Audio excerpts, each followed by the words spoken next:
इस पर जनगणना की बात करेंगे तो मोदी के कैबिनेट में जो फैसला लिया गया है कि जनगणना कराई जाएगी, क्या कहेंगे इसको लेकर के आप? मोदी जी का जनगणना कराने का निर्णय ये बहुत लेट से आया है, क्योंकि बहुजन समाज पार्टी की हमारी नेता मान्या बहन जी और बहुजन समाज पार्टी इस बात की बहुत दिनों से मांग कर रही है। और मैंने देखा है कि कांग्रेस पार्टी भी जब सरकार में थी तब भी जातीय जनगणना की मांग हम लोग करते थे, लेकिन कांग्रेस ने भी जातीय जनगणना नहीं कराई। और आज भाजपा से, जब भाजपा की सरकार है तो कांग्रेस के लोग भी मांग कर रहे हैं। वही हाल हमें भाजपा का भी दिखाई पड़ रहा है। इनकी सरकार तो 14 से है, आज इसमें क्या चल रहा है, 24-25 चल रहा है।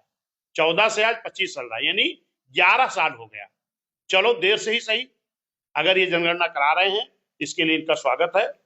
और इसके लिए तो बहुजन समाज पार्टी, मानवर कांशीराम साहब मान्या बहन जी ने जब बहुजन समाज पार्टी बनी है उसी वक्त नारा दिया था, जिसकी इतनी संख्या भारी उसकी उतनी हिस्सेदारी। और नारा ही नहीं दिया, करके दिखाया।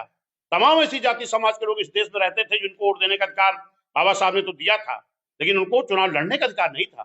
कोई भी राजनीतिक दल उनको चुनाव लड़ने का मौका नहीं देती थी। वोट पड़ना शुरू हुआ 1952 में, बहुजन समाज पार्टी गठन हुआ 1984 में। मैं धन्यवाद देता हूँ माननीय कांशीराम साहब मान्या बहन जी को, जिन्होंने, जिनको पहले राजनीतिक भागीदारी मिलती थी उनको भी, और जिनको कभी नहीं मिली थी। 78 ऐसी जाति के लोग थे जो वोट देना जानते, चुनाव लड़ने को नहीं पाते थे। उनको अगर चुनाव लड़ने का मौका मिला, राजनीतिक भागीदारी मिली, अब पिछड़े समाज के खास तौर पर लोग थे उसमें, उनको दिया। इसके लिए मैं माननीय कांशीराम साहब को, बहन जी को धन्यवाद देता हूँ। और जो भाजपा सरकार ये निर्णय ली है, देर से ही सही, स्वागत योग है, लेकिन ये निर्णय पूरा करा लें, जातीय जनगणना पूरा करा लें, तब ये अच्छा निर्णय इनका साबित होगा। इस बाबा जी के फोटो ये बहुत घिनौनाकृत है। बाबा साहब की फोटो को आधी काट करके और अखिलेश यादव जी की फोटो जोड़ी गई, ये बहुत निंदनीय है। इस पे माननीय अखिलेश यादव जी को, पूरी समाजवादी को माफी मांगना चाहिए। हमने देखा कि अभी कल अखिलेश यादव जी का एक बयान आ रहा था मीडिया में कि जिन्होंने, जिस हमारे कार्यकर्ता ने ये बाबा साहब के साथ फोटो मेरी जोड़ के लाया है, उसको मैं समझाऊंगा, वो दोबारा ऐसा नहीं करेगा, वो गलती की माफी मांगेगा। लेकिन माननीय अखिलेश यादव जी, आप बता रहे थे कि हमारा वो किसी विंग का अध्यक्ष है, वो बना करके जो लेकर आया है, तो जब फोटो लेके आया तभी आपको विरोध करना चाहिए था कि अरे भाई, मुझे बाबा साहब की आधी फोटो काट के मेरा फोटो क्यों लगा दिए, ये गलत है। लेकिन नहीं, उस वक्त तो हंसते हुए फोटो को स्वीकार कर रहे थे, और अब कह रहे हैं कि उसको हम समझाएंगे।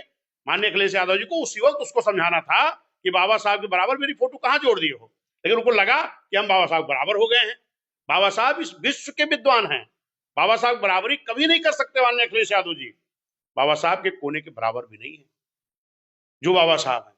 तो इस पे जो कह रहे हैं ना कि हम समझाएंगे अपने कार्यकर्ता को, तो ये तो उसी वक्त समझाने की जरूरत थी कि ये गलत किए हो, ये मेरे फोटो बाबा साहब के साथ जोड़े हुए गलत है। तो इसके लिए समाजवादी पार्टी को, पूरी पार्टी को माफी मांगना चाहिए।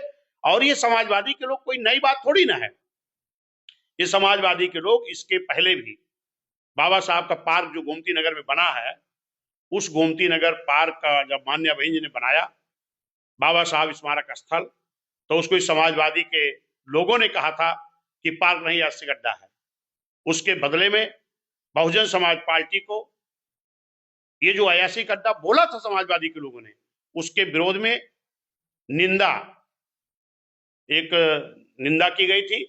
और इसके लिए एक बहुत बड़ी रैली अंबेडकर नगर लखनऊ में, जो आज माननीय कांशीराम साहब स्मारक स्थल है, वो पहले अंबेडकर पार्क था, और उस पे बहुत बड़ी रैली हुई थी।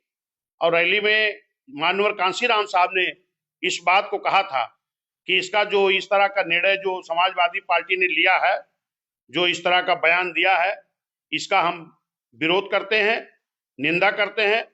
और इस तरीके की रैली वहां प्रस्तावित हुई थी।